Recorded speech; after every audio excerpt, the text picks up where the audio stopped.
নমস্কার, আমি Sujoy Mondal, ex commando, central arm police ex welfare association west বেঙ্গলের। আমি হচ্ছি প্রেসিডেন্ট। আমার পাশে যিনি বসে আছেন তপন মহাপাত্র, উনি হচ্ছে আমাদের সংগঠনের চেয়ারম্যান। সবচেয়ে ব্যাপার হচ্ছে আমাদের যারা কমান্ডো এবং যারা আর্মি, আমরা কিন্তু সেবা করতে বাধ্য। আমরা আইন শৃঙ্খলা সততা সংগ্রাম নিয়ে লড়াই করি। আমি তথা আমার সংগঠন তথা পুরো বাংলার হয়ে কথা বলি এবং দেশ এবং সমাজ ব্যবস্থা নিয়ে আমরা কথা বলি। আমরা সত্যি কথাটা তুলে ধরি, কারণ আজকে যে ভারতবর্ষের যে মানচিত্র, সেনা তথা সিএপিএফ এর মধ্যে আছে CRPF, BSF, ITBP, SSB, Assam rifle.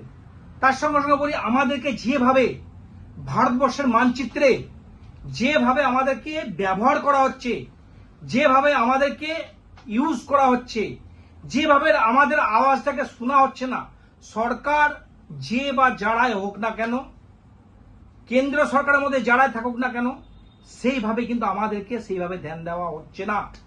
কারণ আজকের ডেটে বলতে গেলে একটা দেখুন, কয়েকটা কথা হলো পলিটিক্যাল, কোনো একজন নেতার ছত্রছায়াতে কোনো একটা মাধ্যম থেকে হঠাৎ করে বলে দেয় মিডিয়ার সামনে যে আমার প্রচুর পরিমাণে থেদ আসছে, আমাকে সিকিউরিটি দেওয়া হোক, হাইকোর্ট তথা সুপ্রিম কোর্টের দ্বারস্থ হয়।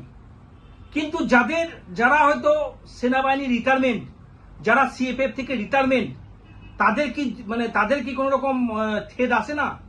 তাদের কি সেই পরিস্থিতির শিকার হয় না? কিন্তু না, তাদের হয় না। তাদের নাকি দুটো মাথা, তাদের বুলেট প্রুফে পুরো মানে মরা আছে শরীরটা। অতএব আজকে যারা নেতা, তাদেরকে মানে যারা নেতার কোনো যোগ্যতা নেই, নেতা বলে দেশে কোনো পরিচয় নেই, কোনো একটা বিতর্কমূলক ইস্যু নিয়ে তারা নেতা বেনে যাচ্ছে, নেতা বানার পরে তাদের পেছনে কিন্তু আমাদের মতো সেনাবাহিনী তথা আমাদের মতো প্রাইমিলিটারি জওয়ান, সিআইএসএফ, সিআরপিএফ কে পেছনে লাগিয়ে দিয়ে তাকে সেফটি সিকিউরিটি দেওয়া হচ্ছে। কারণ যারা সিকিউরিটি দিচ্ছে তারা কে, তাদের লেভেল আর যে নেতা বাজে তার লেভেল আকাশ আর পাতাল তফাৎ। কারণ আমরা সবসময় দেশকে স্যালুট করি, ইন্ডিয়ান ফ্ল্যাগকে স্যালুট করি, কিন্তু তাদের মুখে গালি শুনতে হয়, তাদের কথা শুনতে হয়, তাদের মানে যে কথাবার্তা শুনে যেভাবে মানে বিবৃতি হচ্ছে, মানে প্রতিটা ক্ষেত্রে সে যে কেউ না হোক, সে যদি একজন মানে ছোট কোন একটা জায়গা থেকে বিরাট কোন একটা মুহিমকে নিয়ে যখন সে নেতা বেনে যায়, তার পেছনে সেন্ট্রাল সিকিউরিটি কেন বুঝে দেওয়া হচ্ছে?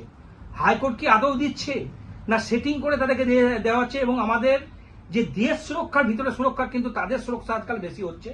সেইটার জন্য আমাদের বলে যে কেউ, সে যে কোনো পলিটিক্যাল পার্টি হোক না কেন, কোনো রকম কিছু হলে বলে থেদ আসছে, আমাকে সেন্ট্রাল সিকিউরিটি দেওয়া। এই যে বিবৃতি, এর বিরুদ্ধে আমাদের প্রতিবাদ না, এটা একটা দুঃখজনক কথা বলতে পারেন। এটা আমাদের একটা সংস্কৃতি দ্বারা পুরো ভারতবর্ষের দেশের সুরক্ষার উপরে খেলোয়াড় করা হচ্ছে। আমি এইটুকু বলে আমি অনুরোধ করব ভারত সরকারকে যে সব করুন, ভারতবর্ষের মধ্যে সেনা, প্যারামিলিটারি, জওয়ান, কিষানদেরকে নিয়ে রাজনীতি করবে না। আগেও বলেছি, আজকেও বলছি, সব নিয়ে রাজনীতি করুন। ডিপার্টমেন্ট, সেনাবাহিনী এবং আমাদের সিএপিএফ এর জওয়ানকে নিয়ে রাজনীতি করছেন, এর আমি তীব্র ধিক্কার জানাচ্ছি। কারণ এই যে দুঃখ যন্ত্রণা তাদের মুখ থেকে আমরা শুনতে পাই, আমাদের ডিউটি, আমাদের কি করণীয় সেটা আমরা ভালোভাবে জানি। প্রত্যেকের আজকাল যে কোনো নেতা হোক না কেন, সে ভিআইপি বেনে যাচ্ছে, Z category, Y category security, মানে তাদের কোনো ভ্যালু নেই। মানে তাদের যদি কোনো রকম হয় সিকিউরিটি নেই, অতএব তারা যখন জানে ঝুঁকি নিয়ে একজন অভদ্র কালচারের লোককে যদি গাদ দিতে হয়, এর চেয়ে দুঃখজনক এই দেশে কি হতে পারে? এটা একটা বিরাট বড় প্রশ্ন করে গেলাম। তার সঙ্গে সঙ্গে আমাদের যে চেয়ারম্যান সাহেব আছেন, উনি কয়েকটা কথা তুলে ধরবেন, ওনাকে আমি বলার জন্য অনুরোধ করছি। সর্বপ্রথম আমি সবাইকে নমস্কার জানাই। এখানে বেশিরভাগটাই কভার করে ফেলেছে আমার ভাই সুজয়, তবু আমি দু এক কথা বলি। আজকে এই যে সেন্ট্রাল আর্মড পুলিশ ফোর্স, তার মধ্যে যারা যারা আছে, যেমন আমাদের বিএসএফ, আইটিবিপি, সিআইএসএফ এবং সিআরপিএফ, এদেরকে নিয়ে আজকে এক ধরনের যেন কেউ মনে হয় বাড়ির যেন কোনো সিকিউরিটি গার্ড ভেবে তাদেরকে যেন বাড়ির যেমন সিকিউরিটি গার্ড আমরা রাখি, তাদেরকে সেইভাবে ব্যবহার করা হচ্ছে।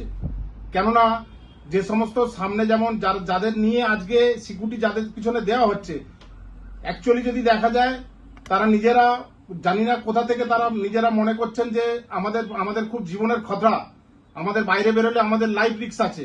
তারা একবার জানি না কোথায় কি রিপোর্ট করছে, সাথে সাথে তাদের পিছনে জেড ক্যাটাগরি থেকে শুরু করে যতগুলো ক্যাটাগরি আছে তার পিছনে তাদেরকে মানে ডিক্লারেশন দেওয়া হচ্ছে যে এতগুলো সিকিউরিটি ফোর্স ওনাদেরকে দায়িত্ব দেওয়া হোক এবং ওনার জীবনের দেখাশোনা করার জন্য। কিন্তু বলার বক্তব্য, যার পিছনে এতগুলো সিকিউরিটি গার্ড দেওয়া হচ্ছে তিনি কি তার যোগ্য? তার আদৌ যোগ্য বলে মনে হয় না। যারা যারা সিকিউরিটি গার্ডের জায়গায় যারা বর্তমান বা এর আগেও যারা যারা নিয়েছে, কিন্তু আমাদের এই সিএপিতে যারা আজকে দেশের জন্য তারা যে দিন রাত এক করে, তাদের একটাই মন্ত্র, দেশকে বাঁচানোর জন্য তারা যেভাবে দিন রাতকে এক করে, যার জন্য আমরা যারা সাধারণ মানুষ যারা হচ্ছে রাতে ঘুমোয়, কিন্তু তাদের পরিবারের কথাটা কেউ কি ভাবে? তাদের পরিবারের দিকে কেউ তাকায় না। কেননা সেই জওয়ান যখন বাড়িতে আসে, কোনো কারণে তার যদি লাইফে যদি কোনো চমক ধমক যদি তার উপরে পড়ে, তাকে কে দেখে? তার কোনো সিকিউরিটি আছে? তার বাড়ির ফ্যামিলির উপরে যদি কোনো ধরনের নির্যাতন আসে, তারা যদি সেইটা নিয়ে উপর মহলে তুলতে যায়, তার এফআইআর টুকু পর্যন্ত নেওয়া হয় না। তা আমি ভারত সরকারকে বলবো এবং গভর্নমেন্টকে বলবো, যে সরকারই থাকুক এই জিনিসটা দেখা হোক এবং আনসান মানুষকে সিকিউরিটি গার্ড হিসাবে এই যে সিএপি যারা আছে তাদেরকে যেন না ইউটিলাইজ করা হয়।